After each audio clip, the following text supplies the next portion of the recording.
It's the Full Court Press with Eric Frandsen and Jason Walker. Welcome back to the to the show that we're doing right now. Following the local teams, breaking down the biggest games with in-depth analysis and team interviews. There's going to be much higher expectations, sense of awareness of what we bring to the table.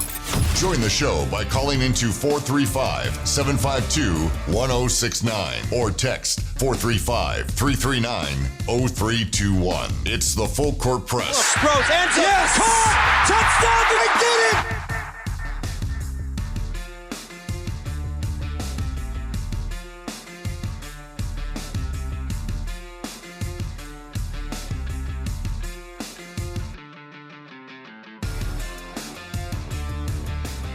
Good afternoon, everyone. Welcome back to the Full Court Press second hour. Jason Walker with Eric Frandsen. You're on 106.9 FM, 1390 AM. Streaming online, 1069thefan.com and the 1069 The Fan mobile app. Glad you could be with us here. Gave our score predictions for Utah State football going up against Nevada on Saturday, 1 p.m. Afternoon game. Be really nice, I guess. Just wake up and then go into the game, basically. Maybe get a late breakfast and go to the game. Yeah, rare 1 o'clock midday kickoff. I mean, these have I gotta say I've loved the kick times this season. Outside of maybe those earlier ones on the 10 a.m. our time kicks were a little different. But yeah, I don't mind the 10 a.m. ones. It's nice to wake up and suddenly football is upon you. Probably negatively impacts the players, but yeah. But the 5 o'clock, 6 o'clock kicks, those have been awesome. I've loved those. Yeah. You can get stuff done during the day, and then your nightcap is watching football, but it's not too late. Whereas you have some games that don't start till like 8:30, and you're like, oh my gosh, I'm not going to get home until 2 a.m. Yeah, and it's like, yeah, for us, because we're, doing a lot of stuff afterward, press conferences, the post-game show, I'm writing my article, and yeah, it can be even though it's a short drive home, It's a late drive home. It's late, but I mean, who cares about the media guys? No. But 1 o'clock on a Saturday afternoon, it's going to be great. And it looks like I was going to check the weather for Saturday because earlier it looked like it was going to be kind of cool, but midday, not too bad. Everybody should be in the sun mostly, but the high temperature that day only 47. So dress warm and huddle up with your fellow Aggie fans to cheer on Utah State. Yeah, it's like light coat weather, like maybe a little heavier just because you dress warmer if you're just going to sit there as opposed to if you're walking around. But should be nice weather. I don't really worry about weather anymore with games. So You're a little spoiled. I know. I'm still spoiled. You media elite. So one time I took a picture of the field and it was covered in snow. I was like, I always like watching snow football games. It's like, yeah, if you're watching from the media box as opposed to sitting out there. I've had my fair share of sitting out there in the snow and the freezing cold. I used to go to the high school championships every year with my dad, and in that case, like, it wasn't necessarily like freezing cold, but it was how long are you spending in the cold? And then it gets nighttime, and you're absolutely miserable by the end just watching high school football. But speaking of high school football, we've got games tonight in 4A, and I think even other games with 4A, 5A, and 6A. They're all playing their championships, semifinal and championship game at the University of Utah. They've split it between days, so there's some games on Thursday, some games on Friday, and we have two Region 11 teams in the semifinal on either side of the bracket.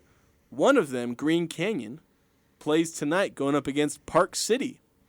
So Green Canyon, a surprise visitor, or a surprise appearance in the semifinal. They upset the number 1 seed Skyview last week.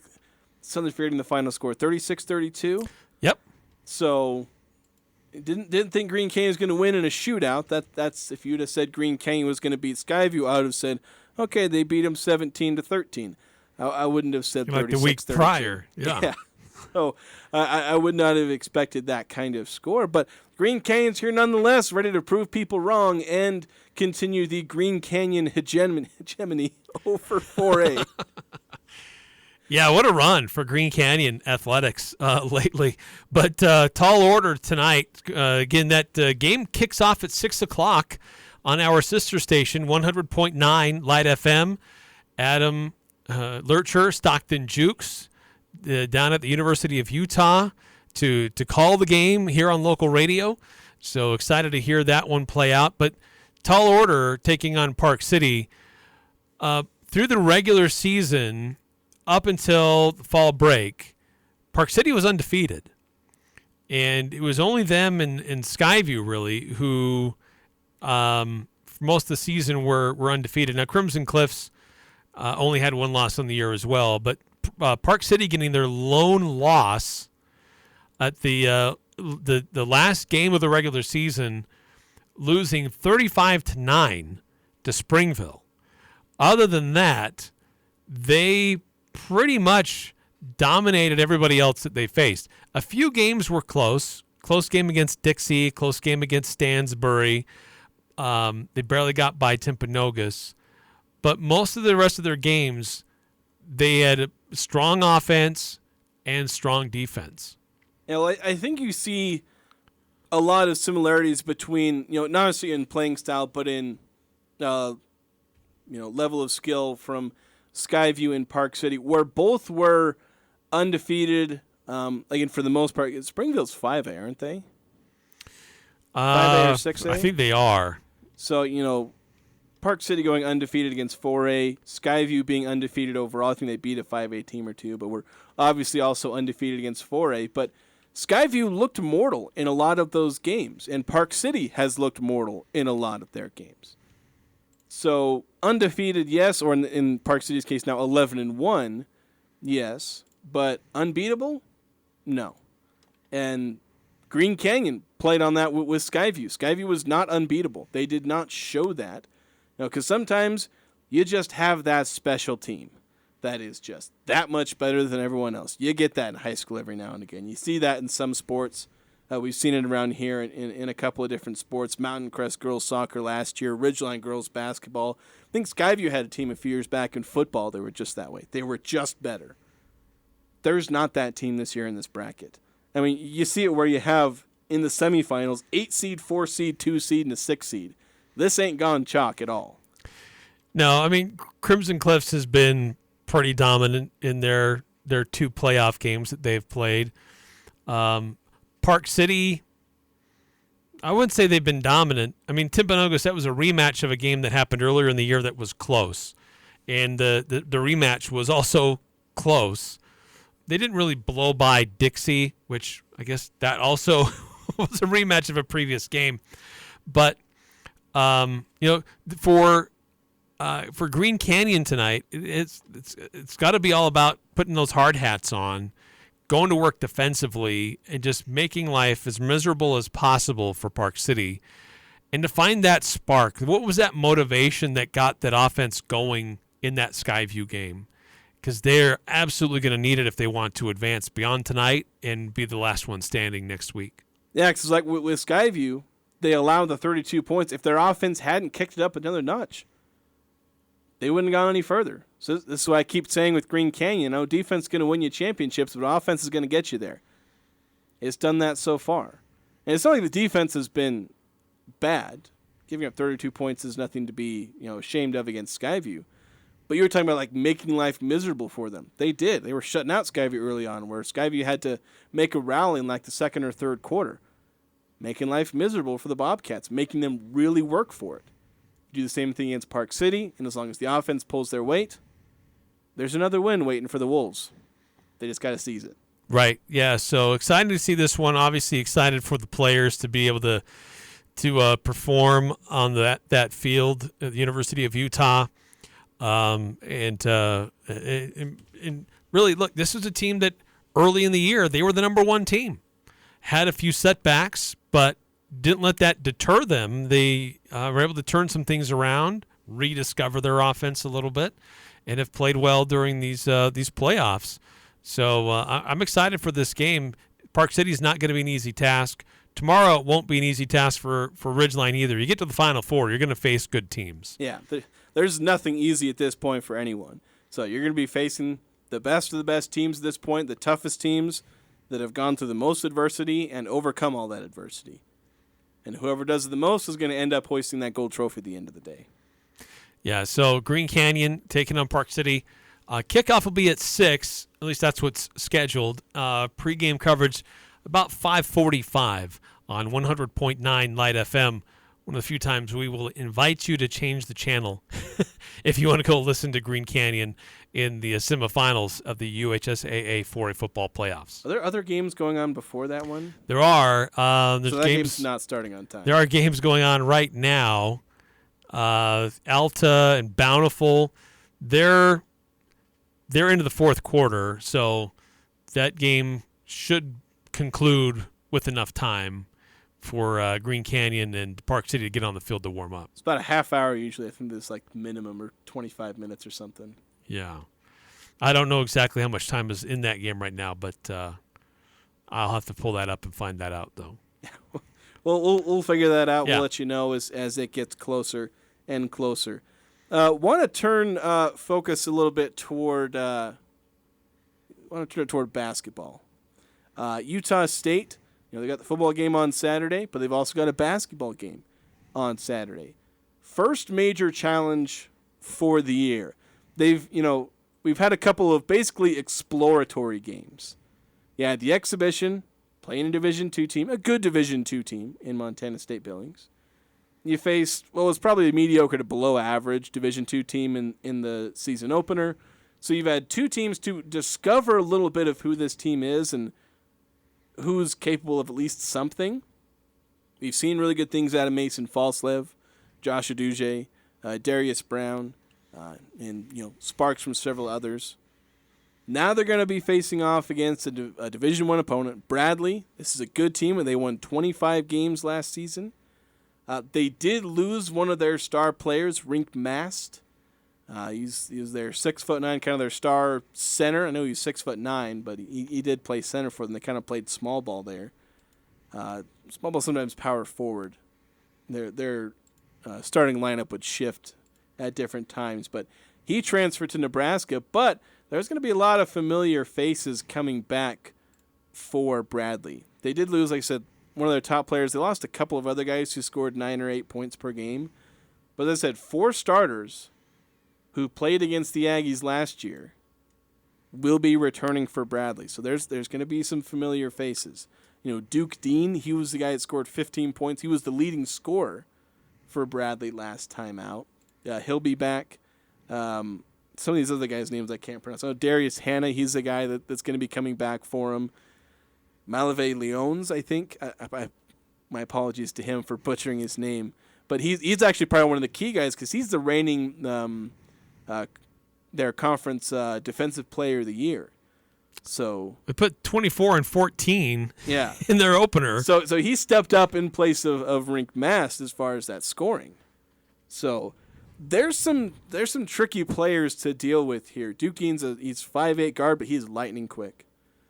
They have 2 versatile forwards. They do start a 7'1" center, but Bradley is one of those teams, a lot like the Aggies last year, where they start a 7-footer at center, and he plays 11 minutes, and that's it. And that's actually exactly what he did in the overtime game. He played 11 minutes. Didn't play the final, I think, 8-9 minutes of the game, so he's not part of the closing lineup. Didn't play in overtime, so. Even though they do have a 7'1" starter, you're mostly going to see that front court of Darius Hanna, who's like 6'8", and then Leons, who's 6'8", 6'9", I can't remember.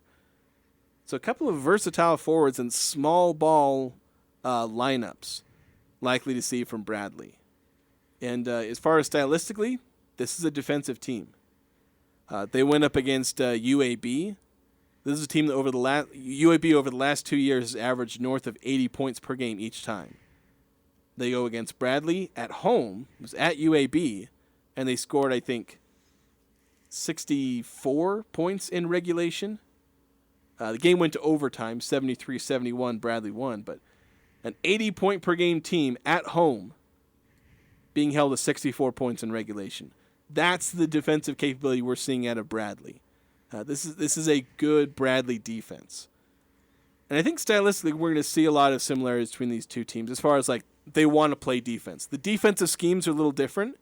The Aggies like to switch a lot more, and Bradley doesn't really switch much at all on defense, so there's differences in how they approach things. But these are two teams that like to play defense. Yeah, that's might make for a frustrating game at times, but remember that in the Stu Morrill era, the magic number was 65. If the Aggies got to 65, they were going to win. If the opponent got to 65, they were going to win. That seemed to be kind of the magic number for a long stretch there for Stu Morrill. But those were still exciting stretches for Utah State. This team this year for USU, yeah, it's going to be a defensive team. I'm not going to say this 65 is a magic number again, but certainly it has the potential of being a high 60s, low 70s type of night for USU. Yeah. Yeah, I think we're going to see a game that finishes in the 60s. If one team puts up a bad game, maybe the other team dominates, it'd be one team in the 50s, one team in the low 70s. Like, that's about as much as you're going to see from, as far as dominate. If Bradley wins really well, it'll be like 71-57. Could flip the script and you say Utah State ends up winning, like 71-57, that kind of thing. So expect low scoring. It could be like 63-60. That's what you should expect to see from these two teams. Lots of defense. They're going to play tough. And we'll have more audio from Danny Sprinkle. We're going to get a chance to talk to him tomorrow morning. There will be media availability. I'll have my preview up tomorrow. We'll probably have my football preview up later today, just previewing that game. But I'd expect I want to ask Danny Sprinkle about how they're going to approach Bradley's defense, because when they went up against South Dakota Mines switched everything. They switched basically everything. And the Aggies like to switch a lot of things too. They do a lot of switching. But Bradley doesn't. And so I'm wondering if that's going to open up things for the guards. Because if there's, for teams that switch a lot, the Aggies are going to try and use Great Osabar in a lot of cases. If they switch a small guy on a Great Osabar, then heaven help you, they're going to find Osabar, they're going to give him the ball, and they're going to let him go to work. And they're going to try and have Isaac Johnson do the same thing. And even when small players are going up against Utah State's guards, they're going to try and post them up. They're going to hunt mismatches. But in this case, Bradley is going to be, putting out players that pretty much match what the Aggies have going. They're going to have guards matched on guards, forwards on forwards, centers on centers for the most part. So they're not necessarily going to be able to attack mismatches unless there are ones that naturally occur. I mean, with Great Osabar, he's kind of a walking mismatch because of how quick and big and long he is with the, having the 7'4" wingspan, 6'8", 260 pounds.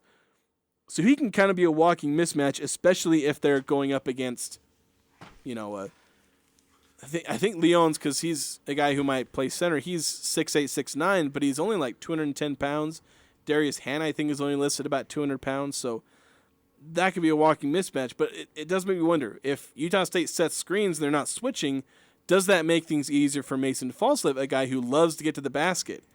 And if you're not switching and you're trying to dance over a screen, Mason's going to go all the way to the basket, and he's going to be creating a lot of points that way. So it's something I want to ask, Danny Sprinkle about. It's something that I think could be an advantage for the Aggies, where if Bradley can't keep up, going over screens, a guy like Mason Falslip, a slasher, and even Josh Uduje, who's also a pretty good slasher, I think those can be good sources of offense for the Aggies from their perimeter driving to the basket.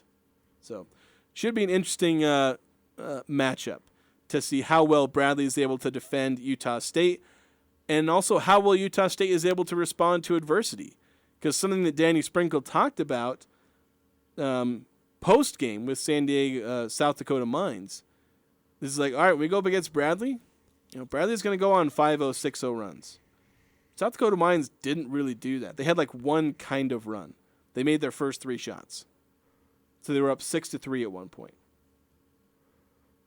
Bradley, they're going to go on 5-0, 6-0, maybe even 8-0 runs.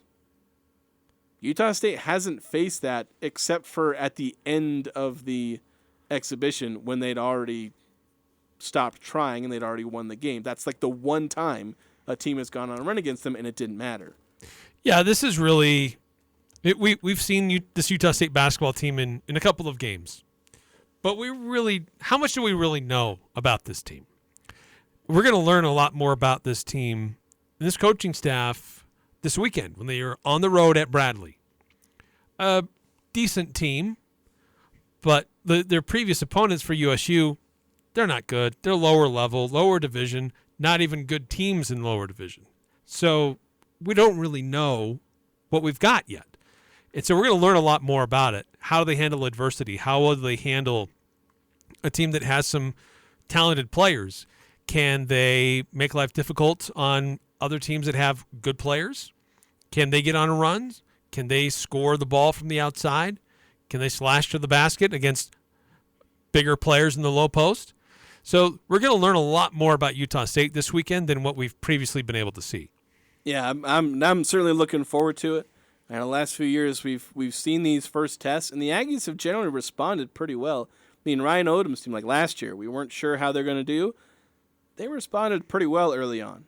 They faced some early adversity, and they kicked most everybody's butt. They were able to respond for the most part. A lot of Craig Smith's teams, they were able to respond. They'd give up these runs.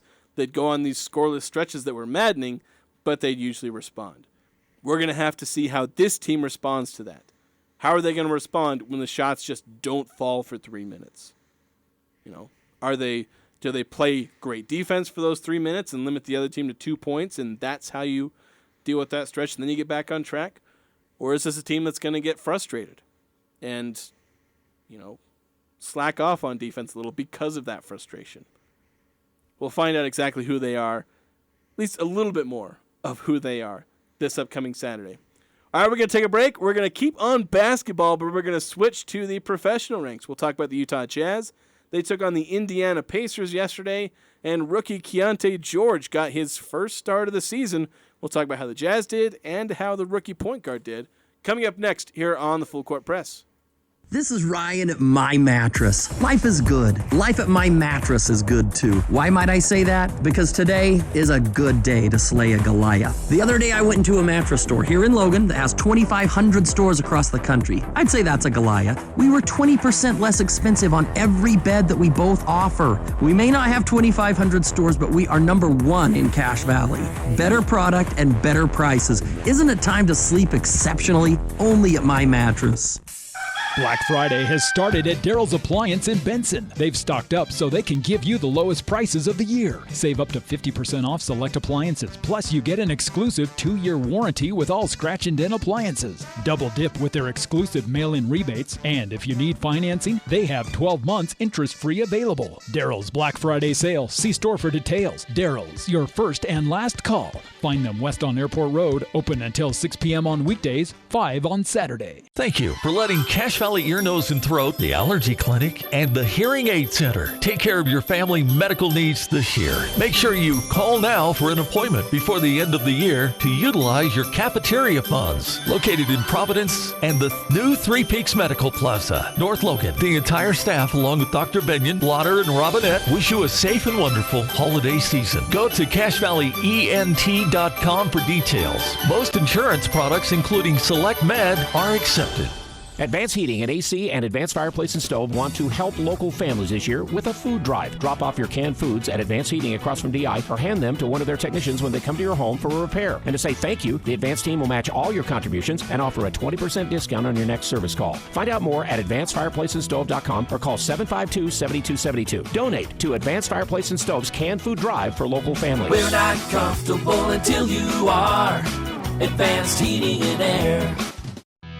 It's a year-end side-by-side clearance sale at Cash Honda Yamaha. Big factory rebates combined with additional dealer money will save you $500 to $4,000 off sticker price on most in-stock 2023 Yamaha and Honda side-by-sides. Today is the day to buy that new Yamaha or Honda side-by-side. $500 to $4,000 off sticker price means the best prices of the year. Financing options available too. These deals are limited to inventory on hand, so check it out today at Cash Honda Yamaha on North Main at the Light in Hyde Park. Your skis are skinny and your boots tie with leather. You know exactly what I'm talking about. You need up-to-date ski equipment, and your kids want the good stuff. Al Sporting Goods has season ski rental for the entire family. Ski and board equipment that you can rent for the entire season. Pick them up now, bring them back in May. Youth season ski or snowboard rental, only $99. Adult season ski or snowboard rentals, only $114. Don't wait. $99 and $114 season ski rental prices will go up. Al Sporting Goods for season ski rentals. Every sport, every season. The Full Court Press on Sports Talk Radio, 106.9 FM, 1390 AM. The Fan.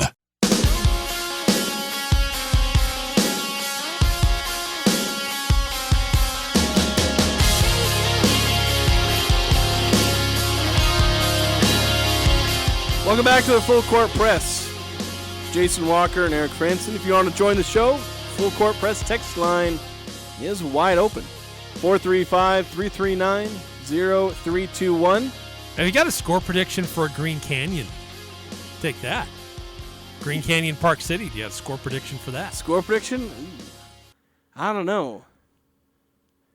I have to think about that. I'd probably lean toward Park City winning this one. I don't know if Green Canyon's going to pull off a second upset. I'm always hesitant to predict that second upset because they do happen, but like you predict it and then they get killed. Like that's how it works. It's like I'll pick Park City and Green Canyon to win, but if I pick Green Canyon's going to get killed. So like, which one do I do? So I'd probably lean toward Park City. I'd probably say Park City something like 27, Green Canyon 12 in a deceptively wide gap, but mostly just because I think Green Canyon will probably struggle to score a little bit. Park City get a couple of big plays to skate past an otherwise really good Green Canyon defense. So I want to pick Green Canyon, but I'm having a hard time. I think I would have to go Park City 25, and I'm going to give Green Canyon 21. I think that's fair. I think they're maybe a little better on offense now, but we'll see. Yeah, I guess we'll figure that out. Pre-game coverage in about 15 minutes or so. Game kicking off at 6 down at Rice Eccles Stadium. There you go. Looking at our next topic, Utah Jazz. They sit at 2-7 now. Second to last in the NBA. But only second to last. They're not completely last. Last time out, they went up against the Indiana Pacers, who's a team that's trying to rise in the Eastern Conference, having a little bit of success. They currently sit at 5-3. They've got a star in Tyrese Halliburton, one of the up-and-coming guards, overall playmaker. I think he led the league in assists last year, or was one of the top leaders in assists. But the Jazz, their own point guard, they started a new one. Rookie Keyonte George getting his first career start. He's been playing consistently and slowly rising in minutes, and now playing as the starter for the first time, played 30 minutes, almost 31. Tallied 7 points. He was 3 of 8 from the field, so not a super great shooting night. But he had 9 assists and just 1 turnover. So not a bad night for your first starter for Keyonte George, and especially considering what you want out of Keyonte George isn't this guy who's going to score a ton of points. Because you have that in Taylor Horton-Tucker. You have that in Colin Sexton. You even got a scoring guard in Jordan Clarkson. What you want is the guy who will come in and do what Mike Conley was doing to a degree last year. Mike Conley could score. Keyonte George can score. But what Mike Conley brought was the guy who ran the offense, made it function. And the Jazz, outside of Kelly Olynyk, have not had a guy who will glue the offensive pieces together. who will be the flow between Jordan Clarkson scoring and Lauri Markkanen scoring and John Collins rolling to the basket. You have all these disparate pieces. Who's gluing them together? Mike Conley did last year. Kelly Olynyk was trying his darndest from a bench role. Keyonte George, he's got to come in and be that. Be that glue between all the different offensive pieces that this roster has that's just been thrown together this season. Yeah, they've needed a facilitator. They've been looking for somebody to play the role to help get the offense going. And Keyonte George, yeah, he's a rookie. He looks explosive. He looks like he can do some pretty exciting things. But he also appears to be like the only guard that consistently wants to try to do what the coaches are asking to be done at the guard position. I mean, because Colin Sexton, I think he's been pretty decent for stretches. Taylor Horton-Tucker, for all of the questionable shots that he takes, he's still one of the leading guys on the team with assists. Jordan Clarkson, he's a scorer first, but he'll pass out of a sticky situation to help set somebody else up. So there are other guys who will get assists, but none of them appear to really try to take ownership of what Will Hardy wants out of his point guard. And they're seeing that out of Keyonte George, which is great for Keyonte George, but it's also a sad commentary on the veterans on the team who don't seem to or don't want to or just don't have the ability to do what Coach Will Hardy's asking to be done. Like for me, one of the things that just felt like a red flag, because Taylor Horton-Tucker's been getting a lot of hate. And there was an article came out in the Salt Lake Tribune a day or two ago, and I think it was yesterday morning, where Taylor Horton-Tucker, he did an interview with one of the beat writers, just like trying to, get the fans to believe in him a little bit more. Saying this kind of humanizing thing where it's like, look, I see the criticism. It's never fun to be criticized. I don't envy Taylor Horton-Tucker for the criticism he's getting, and it'd be nice if people weren't super mean about it. But some of that criticism is deserved because this is a guy who's taking a lot of shots, and he knows that those shots look weird because he acknowledged that in some of these interview questions. But to me, the red flag was like he was asked, like, are there any shots you want to take out of your game? And he's like, no, I don't, because these are shots that I work on. And I went out and I tweeted this out, and I said, so over the last 3 years, including this season, so basically the last 2 seasons plus the first, 8 games of this year, there are 134 players who have taken at least 1,200 field goal attempts. In effective field goal percentage, Taylor Horton-Tucker ranks 133rd out of 134. I think, I suddenly forget. It was the point guard from France on the Pistons. I don't know if he's still on the Pistons, but he's drafted by them. Killian Hayes, I think, that was like the one guy that was below Taylor Horton-Tucker. So the point of that being, it was not working, and he was, and it's kind of your point where it's like you need to do stuff that Coach wants. I don't know if Coach wants Taylor Horton-Tucker to be taking those shots, but he shouldn't be because he's bad at them. And it kind of ties into people when they talk about analytics, about not taking certain shots. It's not about not taking certain shots. It's about certain players not taking those shots. Taylor Horton-Tucker is the wrong player to be taking those kinds of shots. He's the wrong player to be taking those tough floaters. Jordan Clarkson is. He'll shoot a kind of a poor percentage, but he's done it enough. We've seen those shots go in. Clarkson's efficiency is a little down because he takes less efficient shots. But he has generally been the right guy to take those. Because more often than not, or at least as often as not, he's doing good. Horton-Tucker isn't. And so you look at a guy like Horton-Tucker and Sexton where there is a role those guys can play. Both of those guys have been successful in the NBA. Horton-Tucker's been on an NBA championship team. Taylor Horton-Tucker is an NBA champion. Colin Sexton, he's a guy who scored 20 points per game on a couple of different seasons and was decently efficient. But they're not in... Maybe it's not their fault because maybe we're trying to fit a square peg in a round hole here with Horton-Tucker and Colin Sexton trying to make these guys into point guards when they just simply aren't. But I don't know. Just go. I just needed to go on a rant about Taylor Horton-Tucker and the red flag of I'm not going to change how I play, even though it objectively sucks. Yeah, and it'll be interesting to see how long Utah goes with this move of elevating Keyonte George over Horton-Tucker. If he gets the message, because he was a starter and got that role taken away from him from a rookie who just doesn't have that much NBA experience. If that will be an eye-opener for him, or if he's just, I'm going to do my thing, and if you want someone to come in and get a bucket, I'm your guy. Except he shouldn't be. But that's right. That's the wrong mentality. Yeah, this is a guy who needs to understand that there are certain shots he should be taking, and there are certain shots he should not. Chris Paul should take mid-range jump shots. Taylor Horton-Tucker should not.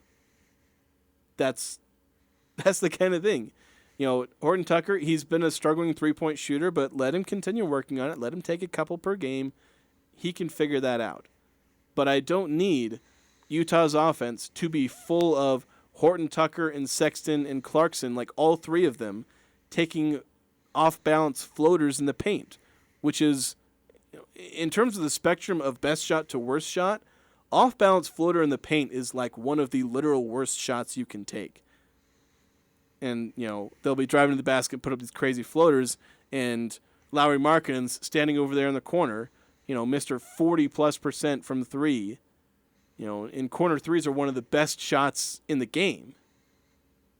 And, you know, we're passing up good shots for bad shots. So that's just the frustration with the guards, and that's why so many people were clamoring for Keyonte George.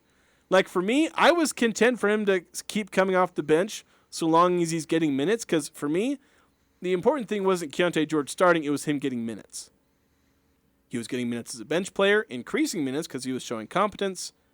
As a starter, he's getting a few more minutes. Like for me, it just didn't matter. There's some people who are like, keep Keyonte George on the bench, or Keyonte George must start. And I'm here in the middle like, I want him to play. Doesn't matter whether he starts or not, as long as he's playing and showing increased competency. That's what I wanted to see.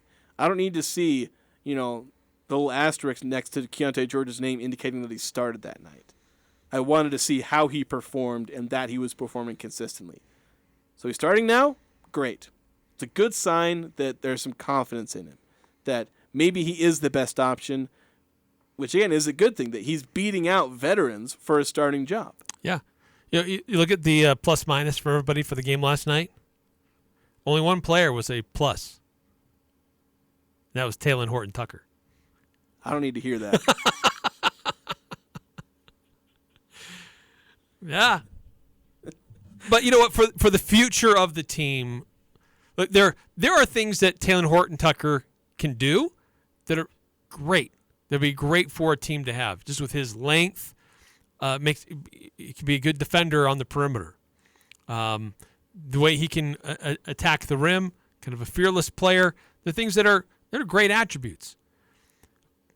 But he needs to mature and be willing to learn how to evolve into a slightly different player for this Jazz team. If he's not going to do that, that's fine. He'd probably work well in some other team somewhere as a sixth man or some team that needs somebody as a guard. But for the future of the team, you know, it's not sustainable with what's going on right now. Yeah, the way he plays, he would be in the league for 10, 15 years, but he's going to play for 7 or 8 teams. He'd be a journeyman, yeah.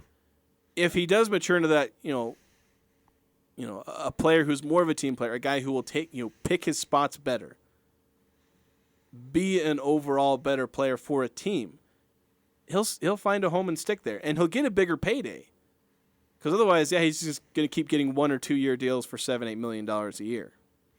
You know, if he wants that big contract, or at least another big contract, he's got to find a way to play as a team and not just be the guy who go and gets the bucket, because that's what I've always done since high school. I'm always the guy who goes and gets the shot. You're not that guy, Taylor. Maybe he can be that guy as a sixth man. Like I said, I said this. I appreciate his confidence. Yeah, you want a guy with confidence, but you also want a guy with confidence to make it. Right. Like, so you and with Clarkson and Horton Tucker and Sexton, like I said this before and I'll say it again at some point, those guys all perfectly fit the archetype of sixth man scorer. The guy that you need to come in and have that confidence and sometimes take some stupid shots. But sometimes those shots go in. And if you're good enough at those, then there's that value. Like Jordan Clarkson, his efficiency, not too good. But he takes bad shots. But he makes them in a decent enough clip that there's value there. And that's why Jordan Clarkson, he's not been a journeyman. He's found a home for the most part and not been skipped around because he's learned to be a team player, do things a little bit more right. Yeah. Totally agree. So this next couple of games will be interesting to see if this will be maintained, if they'll keep going with Keyonte George in the starting lineup over Taylor Horton Tucker, and also how Utah manages defensively in the low post with Walker Kessler out for a couple of games. Yeah, a lot more 2 weeks. Yeah, a lot more small ball lineups because they weren't really willing to go deeper into their rotation in the front court. They just stuck with Markin and Collins and Olynyk, just played more minutes. Didn't go to Omer Yurtseven at all. They did play Simone Fontecchio a little bit more. Yeah.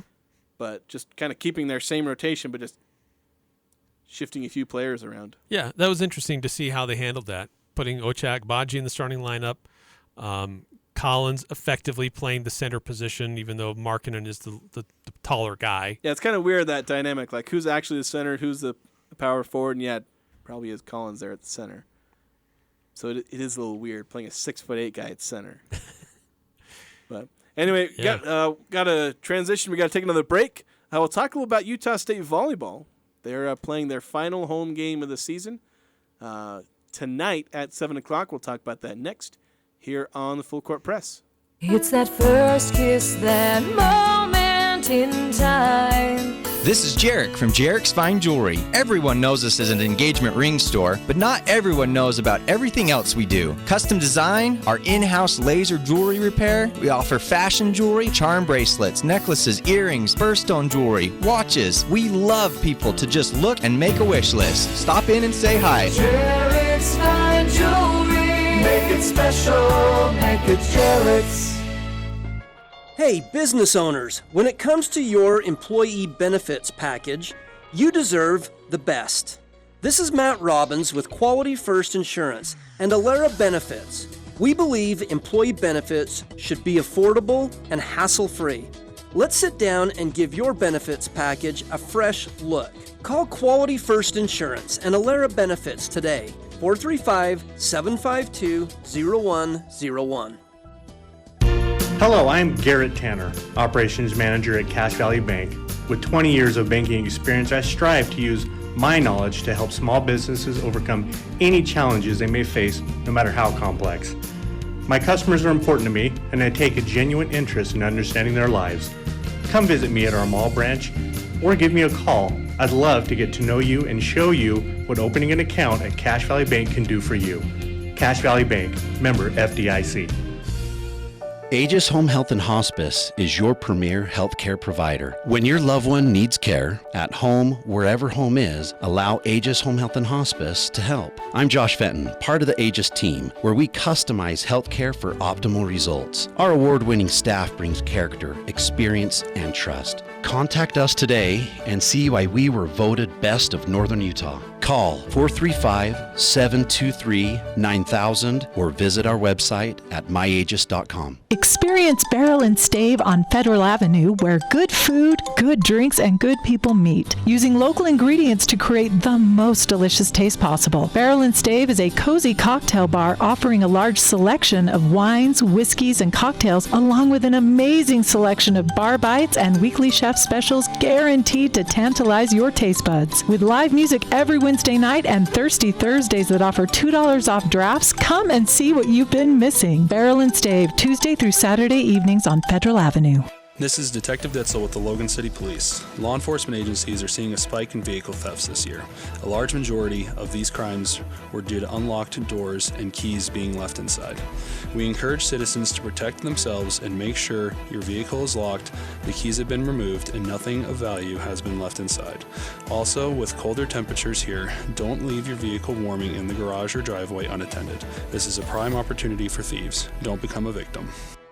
This is Justin Hamilton from Cafe Sabor and Off-Premise Catering. The holidays can be so hectic. That's why I'm so excited to make your holiday catering so simple. Maybe it's a last-minute holiday office lunch, family get-together, or corporate party. I can handle any size gathering with my Off-Premise Catering team. You'll love Cafe Sabor's favorites or Hamilton Steak and Seafood, prime rib, salmon, and all the trimmings. The menu is up to you. Let my Off-Premise Catering team handle your last-minute holiday event at your office, home, Cafe Sabor, or one of our many banquet facilities. Call 755-9500. That's 755-9500. Happy holidays from your friends at Cafe Sabor and your Off-Premise Catering team. The Aggies, the Jazz, the high schools, the full court press on Sports Talk Radio, 106.9 FM, 1390 AM. The Fan.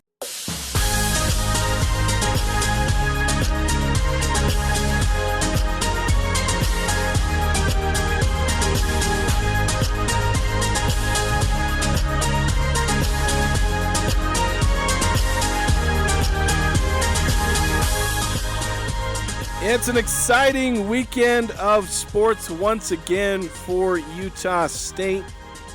A lot of different teams in action, beginning postseason, or I guess continuing postseason in one case.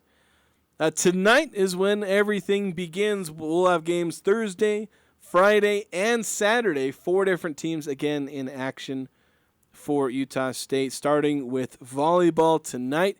It's their senior night. This is the one that maybe you think was potentially the easiest. Although I shouldn't say that because then I'll probably jinx Utah State into losing. But the Aggies clinched the outright Mountain West regular season championship with a win over Boise State earlier this week.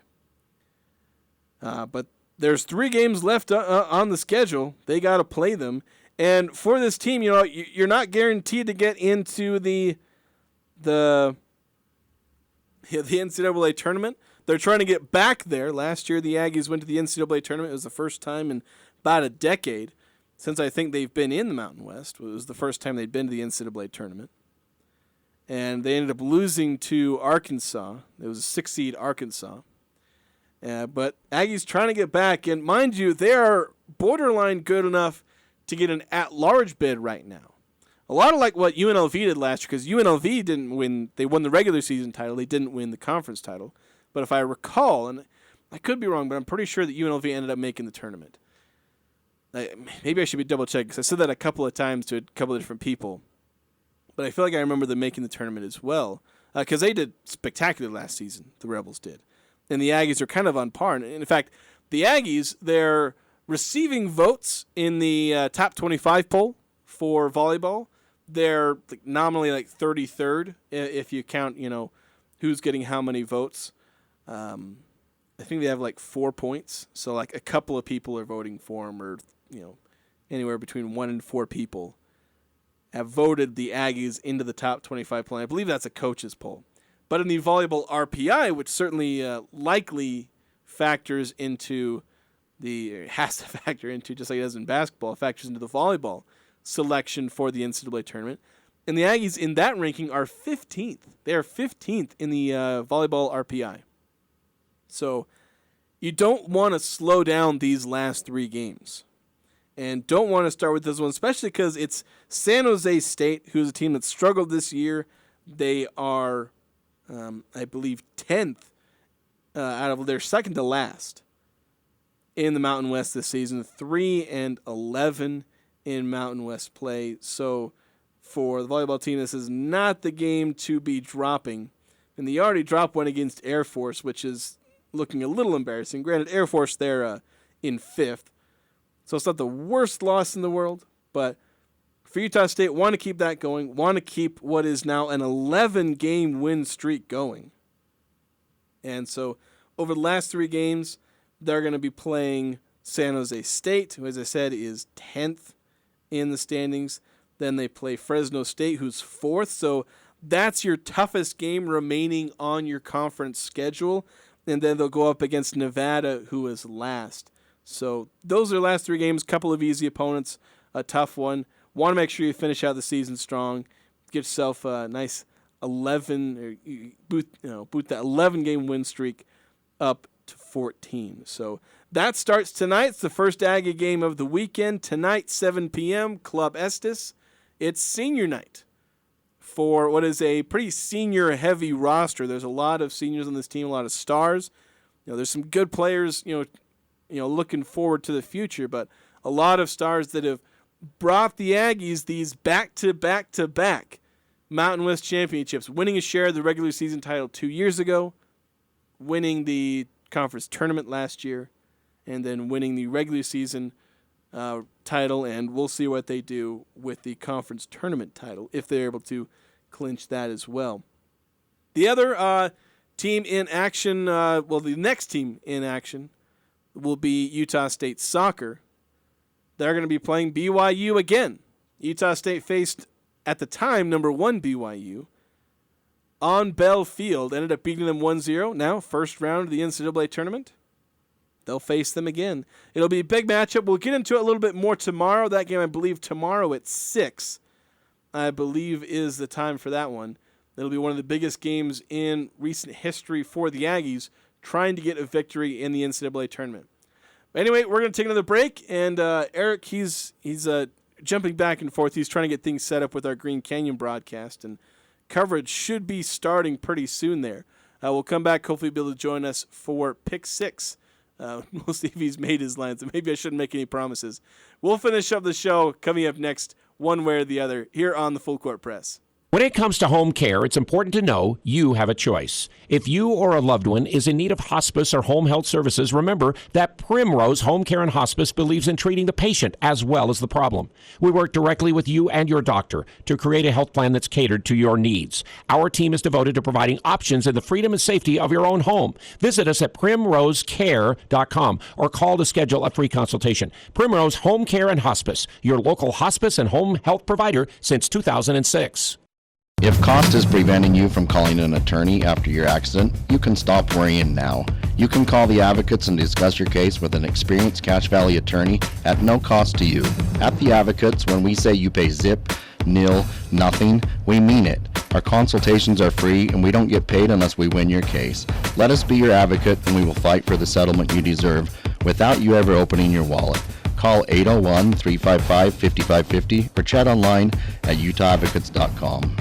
Check out the new Liberty Chrysler Dodge Jeep Ram in beautiful Montpelier, Idaho. We've got friendly staff, great service, fresh inventory, and the same values you expect in a small town. Montpelier, Idaho, a small town with great people to serve you, the people of Idaho, Wyoming, and Utah. You can now see most inventory online too at libertycdjr.com. We're the new Liberty Chrysler Dodge Jeep and Ram in Montpelier with warranty forever.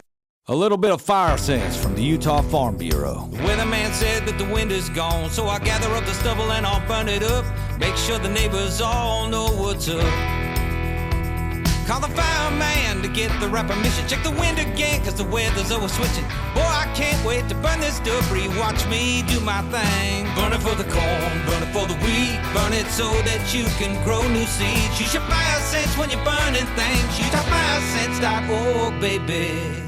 Guys, if you want, nay, if you need more tools and toys, then you must come to the fabulous estate sale of a former Utah State professor and his world-traveling family. This Thursday from 4 to 6 p.m., Friday and Saturday 10 to 3 p.m., 1095 Windsor Drive in Logan. This 5-level home is full of high-quality furnishings, antiques, and collectibles. But there's a 2-car garage full of tools. That's right, tools. And a sailboat and a 1988 Subaru. This Thursday, Friday, and Saturday, 1095 Windsor, Logan. More info at Katie Did Vintage Utah on Facebook. Sunday on the Las Vegas Raiders Radio Network, the Silver and Black play host to the New York Jets. Hi, this is Tim Cates. Join Jason Horowitz and Lincoln Kennedy for all the action. The Antonio Pierce era off to a winning start after a win over the New York Giants. Now the New York Jets come to Allegiant Stadium. Can the Raiders make it 2 in a row? It's the Raiders and the Jets. If it's the NFL, it's right here. Kickoff begins at 6:15 on Sports Talk Radio, 106.9 FM, 1390 AM, The Fan. Following the local teams, it's the Full Court Press with Eric Frandsen and Jason Walker.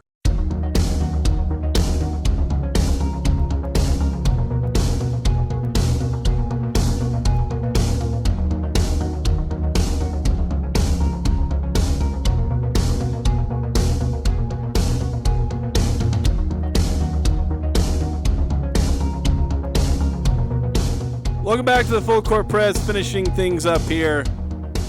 I promised pick 6, but because of Eric Frandsen having to bounce back and forth again, man of many hats, having to take on a lot of responsibilities, we're probably going to push pick 6 into tomorrow. There's only about a minute left in the show, and he may end up being able to jump back in before the end of the show, but just not enough time.